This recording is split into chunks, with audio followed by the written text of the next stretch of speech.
Here I am at the railroad station along with a handful of other detectives, about to board a train bound for who?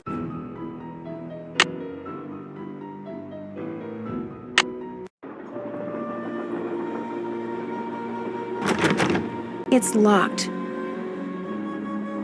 Those symbols look like the ones I saw in that sampler.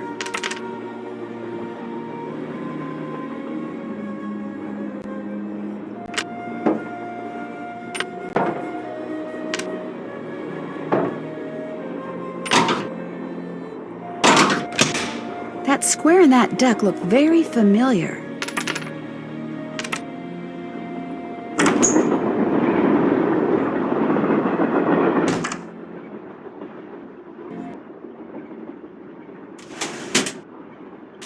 Silver. What do all those colors have to do with silver?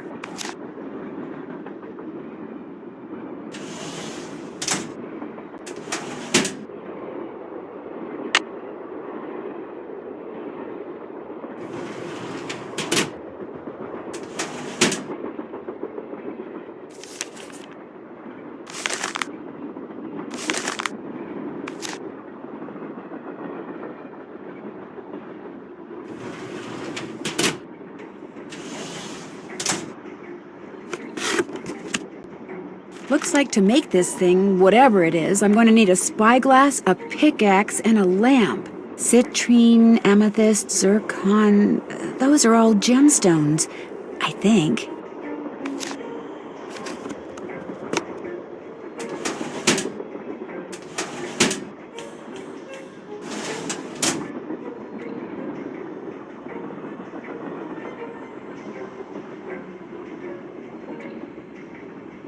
I need a pickaxe.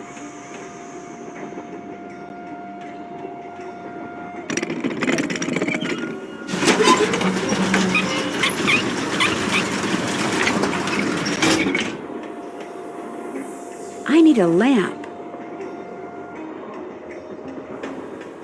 Wonder what's supposed to go here.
Lori?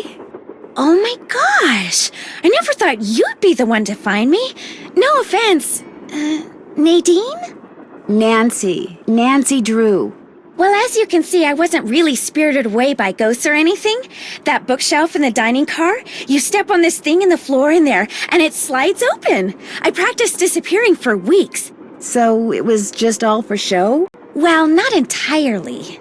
See, here's the deal. My dad wound up with this train when he bought out Noram Shipping. They'd been storing it in this old warehouse outside St. Louis for so long that everybody had just forgotten about it. Anyway, after mass begging on my part, Dad had the train restored to working condition and got me an engineer and track permits and all that other stuff until finally, here we are, on our way to find out what happened to Jake Hurley.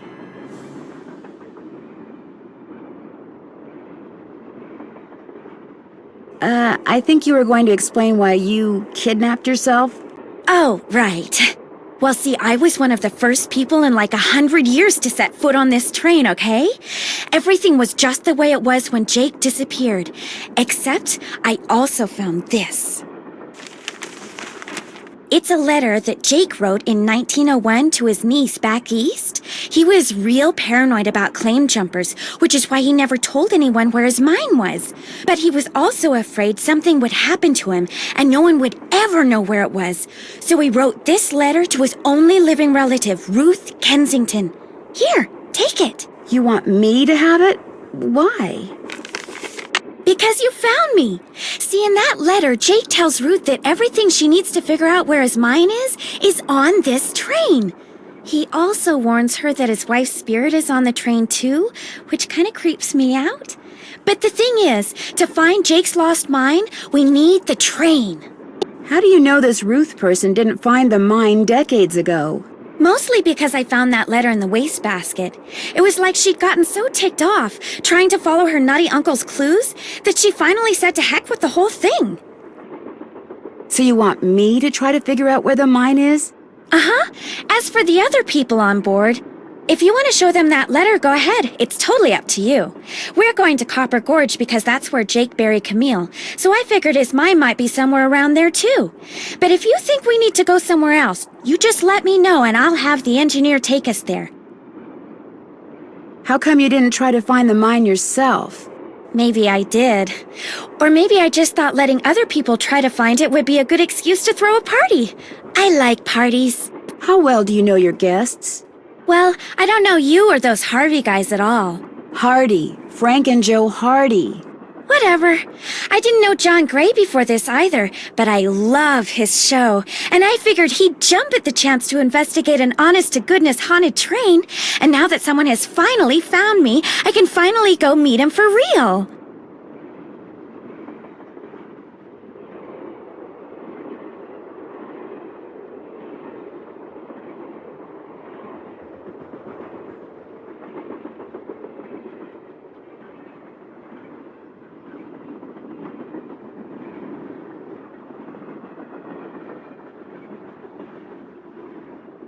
What about Tino Balducci? I met Tino right after he got famous for solving those robberies. Inviting him here for this was a no-brainer. I mean, what an awesome detective. And those piercing eyes of his, you just know his mind's in there going 90 miles an hour. How well do you know Charlena Purcell? I just know her from her books, which are so good. In fact, I just started reading her latest one, The Moon Tells No Lies. See, what I'd really like to do is write romance novels. Everybody who knows me says I'd be really good at it. In fact, a while back, I sent Charlena some ideas, just to see what she thought. And? She hated them.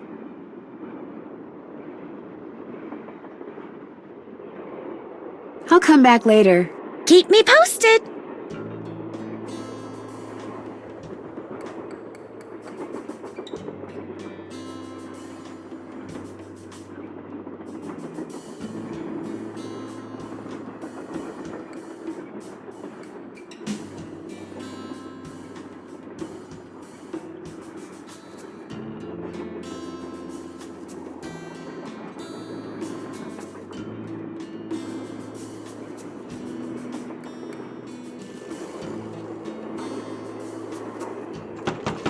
Locked, naturally. Wonder how you open it.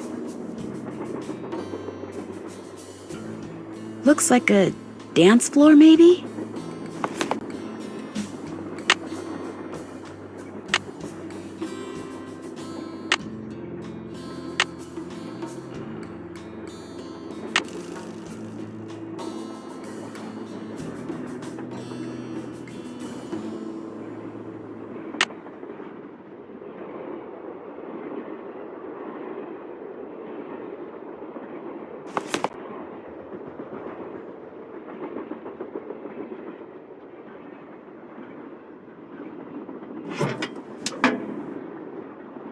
I can use this to open that grate I saw in Camille's car.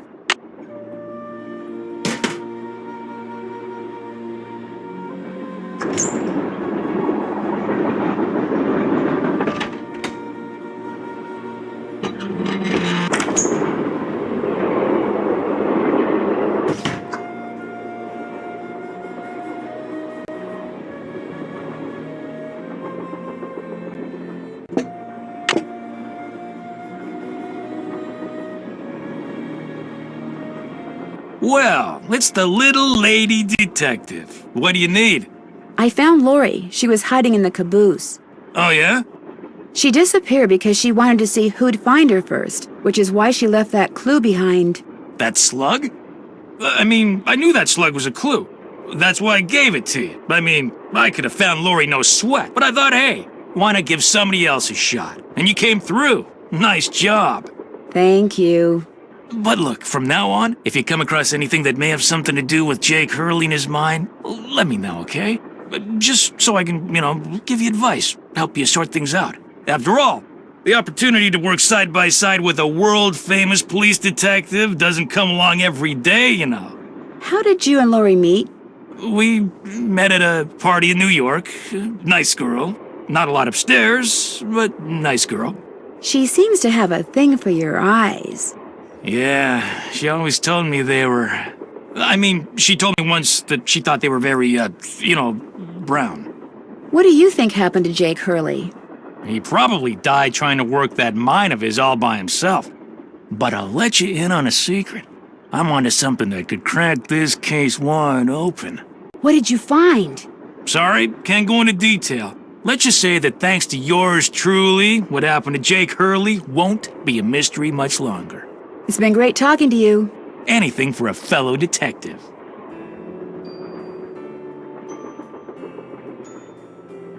That could be one of the gems I need. Maybe Tina will let me take a closer look.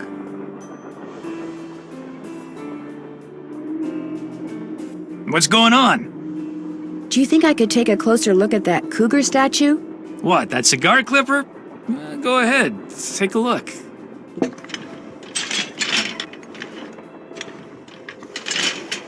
I'll bet I need this stone to build that thing in the diagram I found. But if I remove it now, Tina will know I'm onto something. Interesting. I just wanted to get a good look at it, that's all. What else can I do for you? You've been a big help. Helping people's what I'm all about.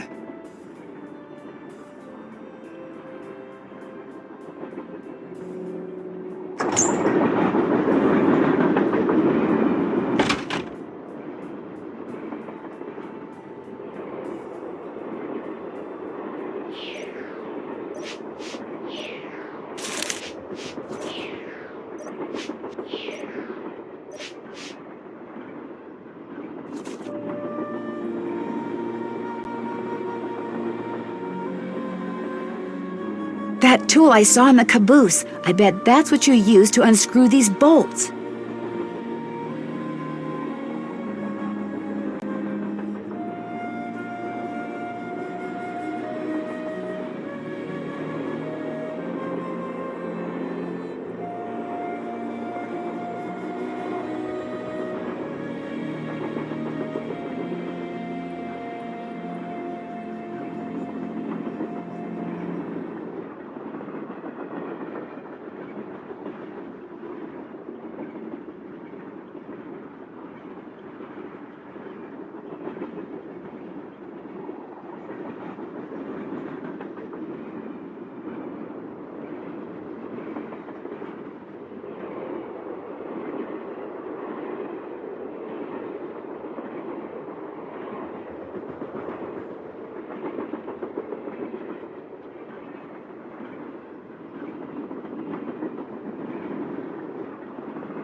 The 3rd of November, 1901, from somewhere in Colorado.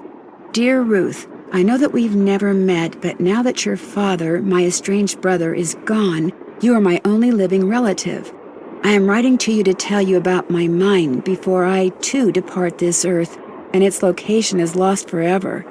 I cannot tell you outright where it is, lest this epistle fall into the wrong hands, but with the information which follows, and with my train, which shall be yours upon my death, I promise that you'll be able to find it. First, you will need a map. To obtain it, know that my travels have taken me all over this great country, to towns which can be difficult to find, to Calico, Silverado, and Central City, to Dodge City, Virginia City, and Tombstone. To locate the mine on the map, you'll need my projector. When it comes to placing the stones, you'll need to ask someone who holds a warm place in my heart. I have stored his name accordingly, but to retrieve his name, you'll have to give the dolls an order. This will require looking inside Camille's dancing shoes for the name of their maker and wearing the shoes as you perform her favorite step on the dance floor. As for my beloved Camille, she has 4 words for you, words which, when translated into numbers and used in combination, will help power my projector. But alas, she's taken them with her to her grave. So go to Copper Gorge, Colorado, and pay your respects, and let some of her goodness rub off on you. I promised Camille that this train would always be her home. In return, she promised to never leave, and indeed she never has. People say I'm crazy, but I've seen her and heard her and feel her presence on the train even today, 20 years after her untimely death. So above all else, my dear niece, let nothing happen to my train. It holds wonderful things. Kindest regards, Jake Hurley.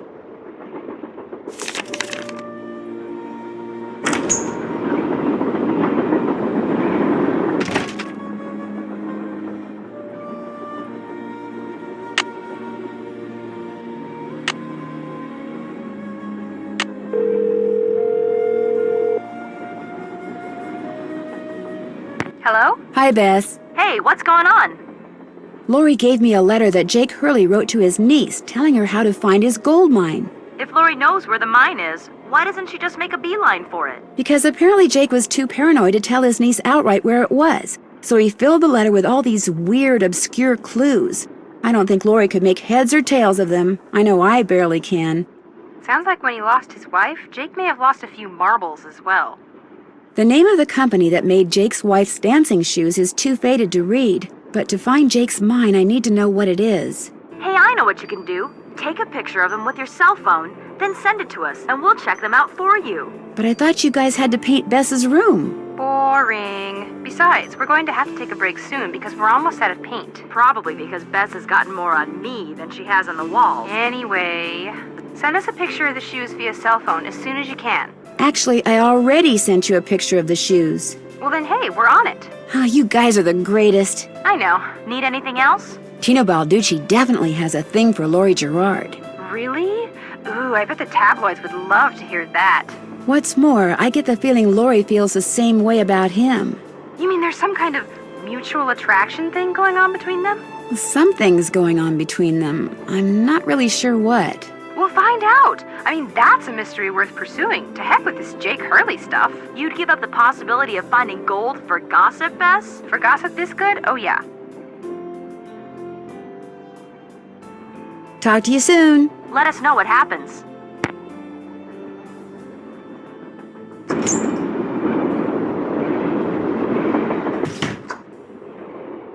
That must be the projector Jake mentioned in his letter to Ruth.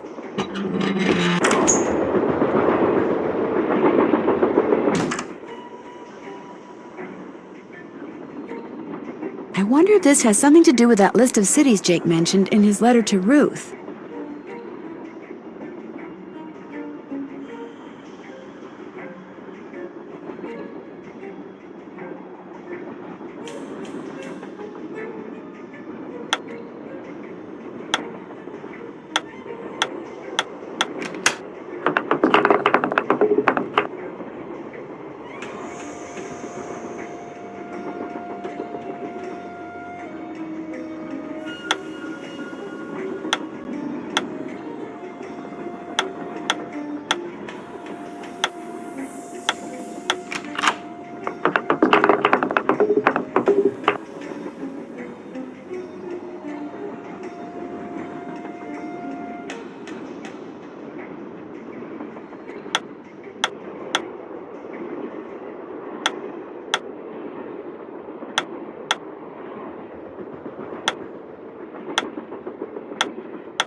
Guess I'm done. Strange. All that's left is a jumble of letters.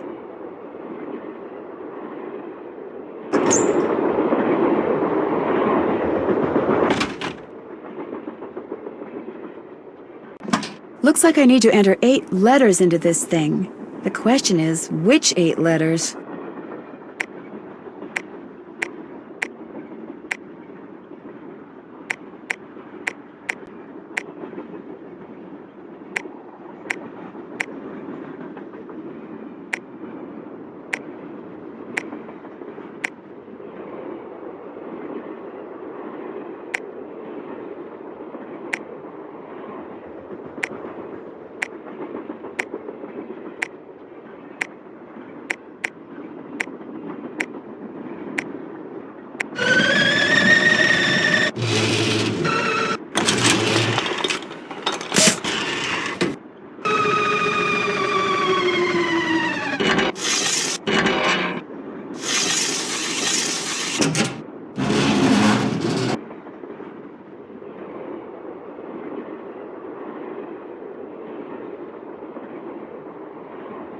Jake's mine must be somewhere on this map, but where?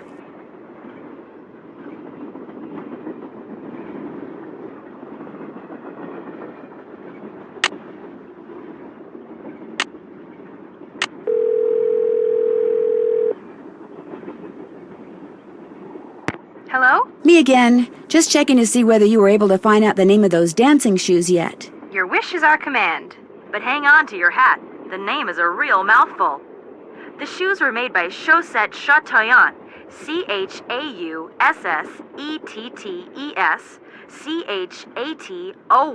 Chatoyantes. That's French for shimmering socks. Apparently, if you were into dancing in the 1870s, that was the company to get your shoes from. Chaussette Chateauyantes. Got it. Thanks, guys. Thanks for letting us help. I better go. Let us know what happens.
Wilson Carbide and Acetylene Works. Always your friend, Thomas Wilson. Looks like a pattern for some kind of dance step. Maybe I'd better keep this.